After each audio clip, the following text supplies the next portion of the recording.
What's up, Internet? Welcome to the Super Smash Bros. Ultimate Character Spotlight. This is a video series that I've been working on here on the channel for you guys that are new either to Smash Bros. Competitive or just to fighting games in general. We're going to look at the characters, at their different strengths and weaknesses, and going over basic strategies for how to get into them on a competitive scale. So, the next character we'll be looking at for today is none other than the hero himself, Link. Link, the hero of time, wind, courage, the wild, whatever have you. This guy is a character, just like with Zelda, someone is very, very close to my heart. Part of the reason why I was so excited to play as Link in this game is just to see how remarkably improved he is in comparison to previous iterations in the Smash Bros. Series. And just as well, in previous games when he was considered more of an item user, someone that loved to spam projectiles and keep people at bay from a distance, this time around he still has all those great distancing tools, but he also has a fancy new sword rework to go along with it. The Master Sword is finally living up to its legendary name, and it allows him to go toe-to-toe with all the other sword users that are all over the Smash roster. He's a really great character overall, and by far so much more improved than what he used to be, and he's definitely one of the strongest characters overall. For people that are new to Smash Bros, this may be one of the first characters you might want to get into using, just due to how solid his overall kit is. Not to mention that he just is such a powerful character all around, and if you guys want to learn the basic mechanics and ins and outs of this game, and you're a fan of The Legend of Zelda, then this is definitely someone you might want to consider. So, like I said about Link, in previous games he was more of like a zoning type character. He would use his tools to kind of go around and keep people at a distance, racking up damage over time before trying to finish them off with a dash attack or a smash attack. He still has all those tools available. In fact, in some cases they're better than ever, but the most important thing to take note of is going to be his sword. His sword has fantastic reach, a little bit slow in comparison to people like Marth or Cloud or the Marth crew, but thing is, this time around it's all about the damage that he can easily rack up over time when the sword is used in tandem with all his different tools. The boomerang is definitely his most obvious tool. It's a really, really quick move that you can change the direction of whenever you hit, and there will, by virtue of its name, it will come back and do some more damage if people don't suspect it, making Link very, very difficult to approach if you don't have Reflect. Not only that, this works really nicely in tandem where you can just go ahead, do some jab attacks, and then you can rack up damage just by virtue of all the hit stun that your sword can give you. And there's also going to be his arrows. Arrows is one of my favorite things to do as well, just because with the arrows you can like throw people off the stage, you can try to hit them while they're on their way out or on their way back onto the stage. And the arrows this time around, they never lob, so they actually have a tendency to go all the way across the stage rather than kind of falling short without needing to charge for so long. And then the most obvious change to his kit is going to be the remote bombs from Breath of the Wild. These are actually amazing. I remember initially people were concerned at how different they were in comparison to previous iterations of Smash Bros, but rest assured they're so much more useful right now. They're actually very comparable to, say, Snake's C4 in the sense that you can detonate them at any time, but part of what makes them so different from the C4 is that while they do less damage, they have incredible reach. You can use this for edge guarding, you can use it as a mind game. As long as you become more and more acquainted with all the differences of the explosion radius, you're gonna have a really, really good time messing around with your opponents and setting up some really, really nasty setups with them as well. The other thing about this particular bomb is that you can just use it to leave it on any part of the stage if you wish. You do this by simply just hitting the Z button while your stick is in neutral. You can control an entire part of a map, particularly on platforms or stages with platforms like Pokemon Stadium, and this definitely does come in handy for when you're trying to control where your opponent is, leaving them wide open to other abilities like your arrows and your boomerang, your sword, or whatever have you. And then another very important thing to note if you want to get into using Link is to master short hop nairs. The nair that Link has is ridiculous. Definitely one of his best moves overall. Part of the reason why I say this is because it's incredibly quick, great range, decent damage considering how quick it is, and virtually non-existent landing lag. You might want to practice short hopping. I'd recommend looking up some videos about short hopping if you guys are unfamiliar with it. But essentially you want to hold on to the jump button for as little time as you can so that he doesn't jump the full distance compared to a full hop where you see this one, and the short hop being like kind of the half distance. And you want to make sure that you can do this reliably and do fast falls when you're at the apex of your jump that stays active the entire time through for the exact same amount of damage. so you can easily rack up hits while people are trying to jump in on you, while you're throwing your boomerang and such. It's very, very strong. And finally, there is going to be the sword. Once you've thrown enough boomerangs and arrows around the world and kicks to rack up anywhere between 80 to 120% damage, the sword really does come to shine. Particularly when it comes to the forward smash has received a slight change. Now that when Link adds 0% damage, to harken back to older games as well as Breath of the Wild, you can shoot a beam with your smash attack. The beam does a respectable amount of damage, and thanks to hit stun, you could in fact combo into greater damage, as you'll see here. When you fully charge this, you can do a whopping amount of damage. Usually when you're up close and fully charged, it does about 49% damage, including the beam. But of course, it won't be as consistent, but the forward smash is largely as it was in previous games. For those of you guys that are unfamiliar, the forward smash in this game, or that Link has, it can combo. However, if it's against an airborne opponent, it will push them away. But if they're grounded, they will be able to take both hits as long as you continue mashing out that secondary input. It's a very, very powerful kill option, and it racks up amazing damage over time, considering that hit stun or the percentage does not factor in how far they get knocked away on the ground, so you may want to use this as a very decent punish. Another move I want to point out is also going to be his up smash. Up smash is an incredible move that if they get hit by one of the hits, they're going to be in there for the entire combo, and then the final hit has very good kill potential, which is something you definitely want to look for as well. People that try to jump in on you or roll will get hit by this move, and thanks to the range of the Master Sword this time around, you're going to land it very consistently. And of course there is the down smash. It was one of his faster moves in previous games. It doesn't have the exact same impact as it does in this one, but considering how effective the forward and up smashes are in this game, it's not that bad.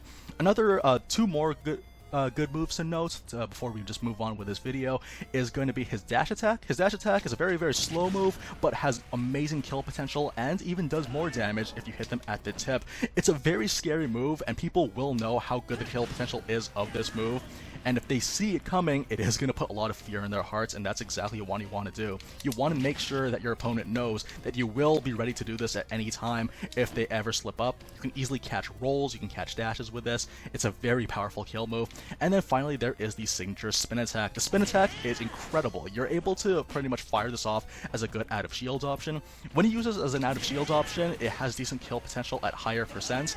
Otherwise though, it's a very quick move. It's a great way for knocking people off the stage, and then you can start setting up things like ledge guarding, edge guarding with your arrows, bombs, and your boomerangs, what have you. It's a very, very nice move and fairly decent recovery as well. Anyways, that's enough out of me talking about Link's moves. I'd much rather show you guys just how much Link has improved in this game overall. For those of you guys that were fans of Link in previous games and you felt a little weird sticking with him, considering there were so many better options in other Smash Bros. Games, your time is now. Your time has come to finally be the hero that everyone deserves and the one that Destiny had foretold of. Okay then, so here we are at the infamous Quick Play. Now, the funny thing about Quick Play is that the character that we're using today, Link, was not going to be qualifying for Elite Smash. Honestly, I think that's just as well. We are basically on the threshold of Elite Smash. Maybe like 5 wins in a row might be enough to seal the deal, as difficult as that might be. And we do still meet some people that are on the threshold to Elite Smash as well, so there will still be no shortage of good fights to be had. So let's go ahead and jump right into it. Now, one of the things about Link and Zelda and Ganondorf, the Triforce trio, is that they're all remarkably improved. Part of the reason why I like each of them so much in this particular game is because with all their updates, they really do fill a nicely established niche. You see Ganondorf being absolute raw power. Zelda, she has a tendency to reward players that have smart use of her spells and projectiles. And you have Link, who is the powerful jack of all trades that he should have been known for being. So, start things off, we're going to go ahead and fight against a Piranha Plant on a flat stage. Oh boy. Okay, so Piranha Plant is a very, very interesting character in that I have very little matchup experience. Granted, there are so many characters in this game that it's difficult to get substantial amounts of matchup experience most of the time unless you're playing almost every day. Thankfully, I am not, so we're just going to have to be very, very careful in how we fight against this Piranha Plant and just play smart as if it was just anyone else. Honestly, one thing I could say, I guess, kind of to add to that point, is that when it comes to playing Smash Bros. Or pretty much any fighting game, like, you're not necessarily playing against a character, you're playing against the player, and that should be the way that you approach most of your fights anyway, for people that are looking to improve. If you find that people aren't punishing the attacks that you think they aren't going to punish, you might as well keep going for them, and honestly, there will be times where you'll meet opponents that punish you for the things that you're not used to being punished for, so it is just a matter of changing up your playstyle, whatever the situation calls for, and Link is the perfect character for something like that. I barely missed a spike ball for that one, so I have to be very careful with this. Ooh, boy, there comes the poison. Whew. Goodness, this Piranha Plant has some really nasty moves, and if you end up falling victim to all of them, then you're gonna get some hefty amounts of damage like I did just now. Goodness, that spiked ball. Okay. So, a couple of kill moves for Link. I might be repeating this a couple of times in this video, but a really good one is going to be his forward tilt. His forward tilt is relatively quick, and you can also try to go for some out of shields options like the forward air. Forward air is a little bit tricky to land, but it's definitely one that's worth getting to know how to use. Otherwise though, yeah, things like down air, like the one that I just did, has traditionally been a good kill move. However, I'd be very wary about using that most of the time, just because of how easy it is to punish. A lot of moves can beat that move out. Okay, so this guy's going to charge some poison. I'm going to try to keep him at bay as best I can. I'm going to be very careful about how I fight against this Piranha Plant, because if I slip up too much, Piranha Plant can do some pretty substantial amounts of damage just by virtue of that poison and the projectiles. Thankfully, I'm a Link. I can counter the projectiles with some of my own, and that's exactly what I intend to do. So here we go. Here's some of those Nair shenanigans that Link is known for. Really, like, if whenever he whiffs anything, I can try to do something about it. And we're already at 96% damage. Up smash is also a pretty decent kill option. Oh, sorry, oh, this is bad. This is bad. Get up, Link! Yeah, that's definitely a KO. That was absolutely my fault. I should have not shielded. I should have just tried to get out of there as best as I could. That's one of the issues of fighting on a flat stage. Oh, again, I was about to fall victim to that again. Okay, so up smash is a pretty decent kill option as well, mostly just because when you use the up smash, most people try to roll away, and that'll catch them on if they're trying to hide behind you. Alright, so here we go again. There it is. That is gonna kill. Like I said, if they try to roll behind you, you can go ahead and use that. Alright, I gotta be very careful with this one. I want to be absolutely certain that I can reliably do the damage before she does some of that damage to me. I'm pretty sure Piranha Plants is she. I think there was a Palutena skit that had something to do with that. Okay, so again, since this is a flat stage, I'm kind of reduced to using the typical Nair spam tactics, and honestly, I wouldn't have it any other way. What do we got? What do we got? And then go for some Nair again if they try to jump. There's some more. Ooh. Oh, I thought that was a grab. It's hard to tell if this guy does a grab or not, isn't it? Ooh, and I got caught. That was my fault. I got scared of the poison cloud and tried to air dodge away from that. Otherwise, though, that was a pretty close fight overall. I actually don't mind uploading a loss, since we were doing pretty well up until the point where I did the air dodge. But honestly, those are mistakes that I do need to learn from anyway, and that's, I think, a pretty common mistake for a lot of people. So what we're going to do is we're going to go ahead and move on, and remember, be very careful about what you air dodge. GG, Piranha Plants. So one of the things that I really enjoyed about Smash Ultimate is the fact that the Triforce Trio, Zelda, Ganondorf, and Link have all received remarkable improvements that let them establish very fulfilling niches that is unique to this game. So the cool thing about Ganondorf, for example, is the fact that he has that raw power thing going on. He's able to dominate the stage really easily. And then you have characters like Zelda, who has smart use of projectiles to also take control of the stage. And then Link is the jack of all trades that he was always meant to be in each of his games. So part of the other reason why I said that Link is the kind of character that should probably be used for people that are trying to get into Smash for the first time is that he has so many different options. By virtue of being a jack of all trades, he's able to do a really effective job at doing things like, you know, fighting people at range, fighting people at close range, and because of this, it's really easy to kind of break out of old habits or old playstyle habits in order to sort of, cope to whatever situation that the games throw at you. It's really easy to fall into habits with a lot of characters, especially if they're one-trick ponies. But for the most part, though, when you have a character like Link, you're going to be just fine. Okay, so yeah, for example, we have a Mario here, and his cape, and this person's clearly going to use their cape to try to reflect my boomerang, so kind of alleviate some pressure.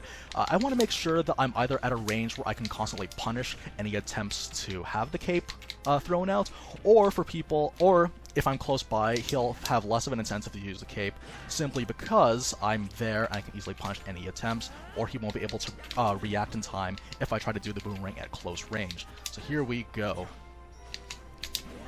Oh man, we both rolled at the same time, gotta be careful about that. Okay, so yeah, you see over there, to kind of readjusting my range, like I said, Link's the kind of character that's good for stuff like that. There we go, got that smash, and it's just a matter of adjusting to whatever this guy's playstyle is going to be. He's going to try to reflect that boomerang, and I'm not going to let him do that. Alright, so yeah, he's going to go again, go for some capes. If he's going to go for a cape, I'm going to go for some grabs. Also, the nice thing about Link is that he has that awesome range for his attacks as well, particularly with that sword. F smash is a very nice kill option. Ooh, that's a punish. You can try to charge up right in front of me. It's not going to work. Again, he's going to go for the cape again. Okay, so I'll try to like maintain a proper distance for whenever he tries to do the cape.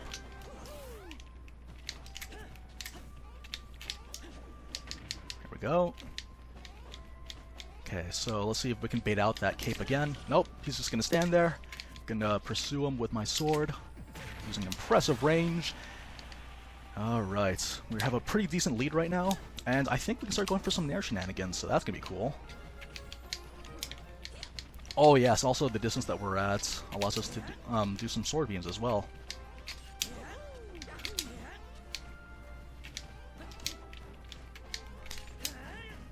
Oh, he's almost about to jump into that. Now he's just jumping around.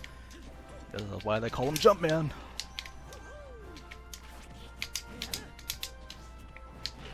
Oh, he gets the grab. I got that forward smash, but I decided not to follow it up. This will be at a fantastic amount of damage now. Okay, what's he got? There we go. The nice thing about the spin attack is that it's a very, very quick startup, and it's going to be the initial hits that have the kill knockback, so keep that in mind too. Alright, so he's going to try to go for dash attacks. We have a boomerang for that. Try to jump away as best you can. Oh, keep getting hit. Alright, let's move it up. There we go. If he stays way too long on that ledge, we can punish that with a dash attack. Okay, so let's try to go for some nairs. Throw him out in there.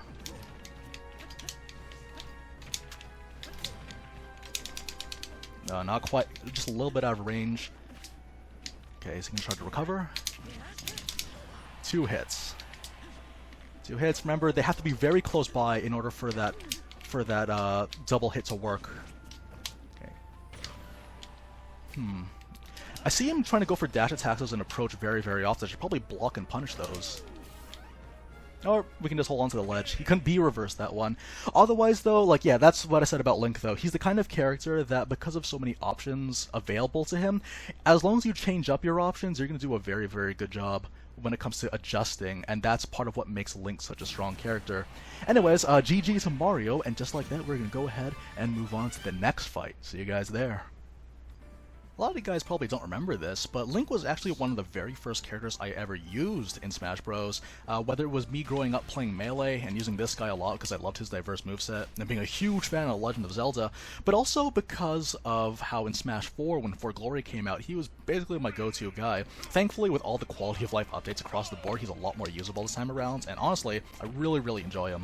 So here we go. I completely forgot that this guy had a reflect, so we're going to go ahead and be very, very careful with how we do our projectiles here. Honestly, you want to try to be very careful how this guy is, and make sure that you're always in a position for him to not be able to react to your reflects. Okay, so here comes some of the Nair shenanigans. Nair is extremely, extremely, extremely annoying. And part of what makes it so annoying is that how it has almost no landing lag whatsoever. If you're above a character, you can hit, and it does the exact same amount of damage no matter where you hit it as well. So for me, having been super used to using Zelda, for example, and how all of her aerials are a sort of a sweet spot of some sort, honestly, this is a really, really welcome change. Oh, got the last hit. Honestly, the last hit is all you need for kill potential. Other kill moves for Link include not just his spin attack, but even his, let's see. Off the top of my head, there's also going to be his forward tilt. Forward tilt is also very, very useful to have.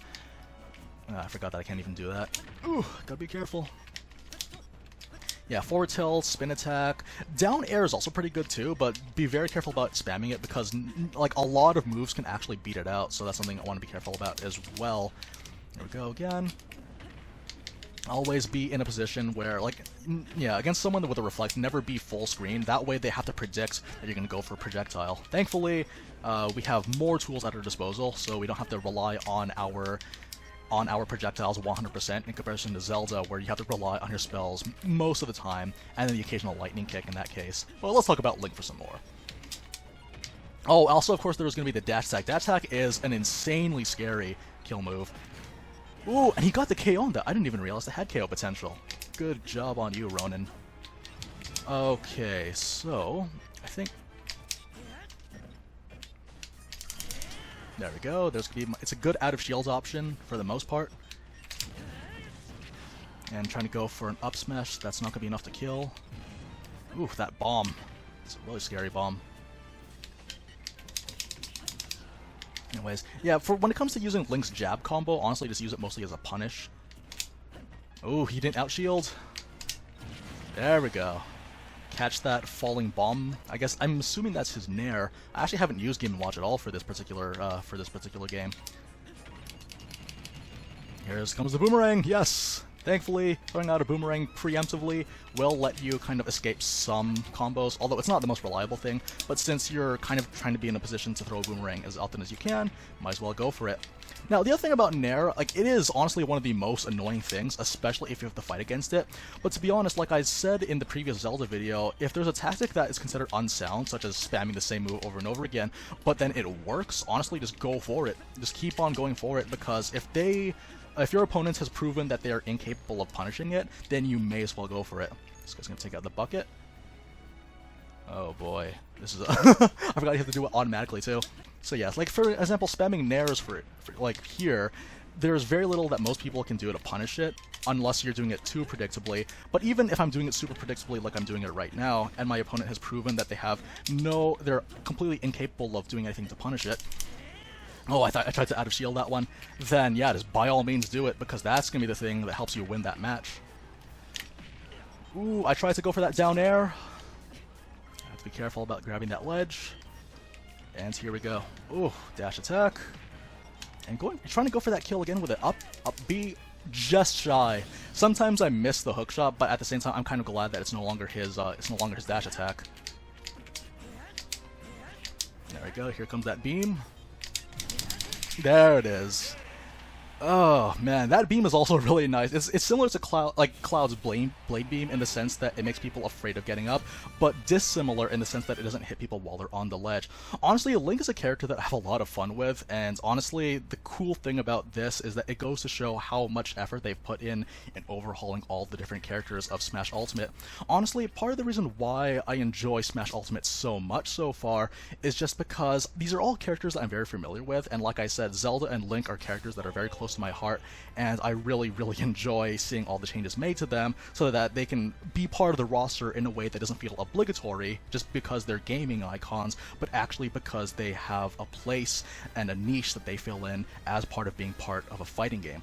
Anyways, guys, thank you very, very much for watching me for this particular spotlight. I know I have been a little bit inconsistent in uploading, but I promise you this is going to be a lot more consistent moving on forward. Guys, thank you very, very much for watching, and as usual, I will see you guys next time. There is going to be another video. We're going to try to go doing this for once a week, and I hope to see you guys there when it happens. Take care, everyone.